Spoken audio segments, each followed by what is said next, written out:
আসবি আমার কাছে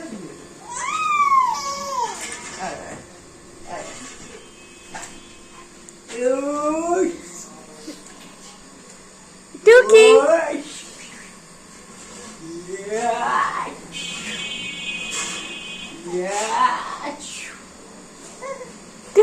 গুড মর্নিং। সকালবেলা ও এসেছিল একটু খেলা করতে। এখন আমি সবার জন্য বানাচ্ছি টিফিন। আজকে হচ্ছে ম্যাগি, ডিম আর পেঁয়াজ দিয়ে যে ম্যাগিটা হয়, ভাজা ম্যাগি সেইটা। আর ম্যাগি খাওয়ার পর সবাই মিলে খেলাম চা। আমার এই ডেইলি ব্লগগুলো তোমাদের কেমন লাগছে অবশ্যই কিন্তু কমেন্ট করে জানিও। সন্ধ্যাবেলা আজকে গেছিলাম একটু বাজার কলকাতায়, দুটো সোয়েটার কেনার ছিল। উইন্টার কালেকশন তো দারুণ দারুণ এসছে, আমি এই দুটো সোয়েটার নিয়েছি। এসে গেছিলাম পাখির বাড়ি, আজকে ছিল রাম ঠাকুরের কীর্তন।